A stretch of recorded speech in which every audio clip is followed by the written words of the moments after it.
Assalamualaikum warahmatullahi wabarakatuh. Saya Karisma Nogi Oktaviana dari kelas 2023C dengan NIM 2305112000. Pada video kali ini, saya akan membawakan materi tentang teori strukturalisme genetik dan penerapannya pada novel Bulan Lebam di Tepian Toba. Strukturalisme genetik merupakan salah satu metode penelitian sastra yang populer digunakan dalam menganalisis karya sastra baik novel, cerpen, maupun puisi. Teori ini merupakan salah satu cabang sosiologi sastra yang memadukan antara struktur teks, konteks sosial, dan pandangan dunia pengarang. Teori ini menekankan hubungan antara karya sastra dengan lingkungan sosialnya. Dalam masyarakat, sesungguhnya manusia berhadapan dengan norma dan nilai. Dalam karya sastra juga dicerminkan norma dan nilai yang secara sadar difokuskan dan diusahakan untuk dilaksanakan dalam masyarakat. Strukturalisme genetik dapat diidentifikasikan sebagai metode non-murni dan merupakan metode penentangan terhadap metode murni yang hanya menekankan penelitian sastra pada nilai-nilai intrinstiknya saja.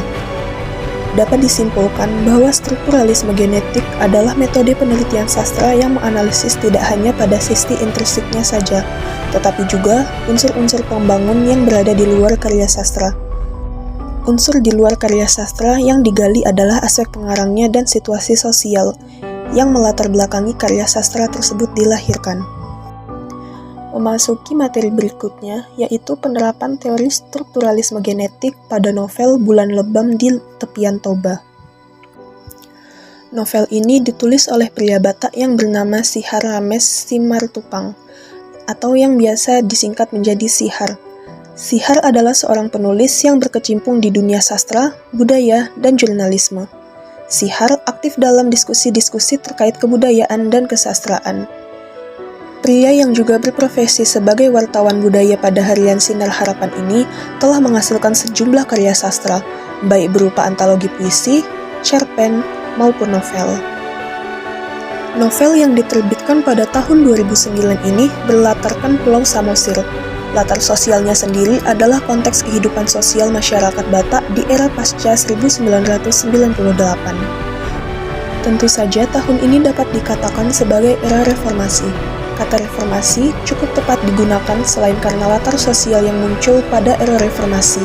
Kata ini juga menjadi gambaran proses perubahan yang juga terjadi dalam masyarakat Batak Toba.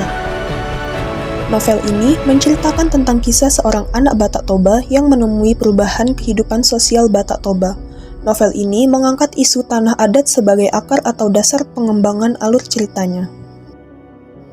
Tokoh utama dalam novel ini sendiri adalah tokoh Hamonangan atau Monang, seorang Batak Toba terpelajar yang memiliki pemahaman baru terkait dunia politik dan dunia sosial. Ini dapat terjadi karena karir pendidikan dan keorganisasian Monang yang berkembang di tanah perantauan di Pulau Jawa. Cerita di novel ini dimulai dari kegelisahan tokoh Datuk tentang perubahan yang terjadi dalam masyarakat Batak. Kegemaran pada judi, alkohol, dan tindak kekerasan yang terjadi menjadi hal utama yang menjadi atensi tokoh Datuk. Konflik novel ini sendiri dimulai dengan kehadiran tokoh Haganadon atau Ganda yang menggadaikan tanah keluarga dalam perjudian. Alhasil, kekalahan ini mengakibatkan konflik yang ada dalam hutan masyarakat Batak.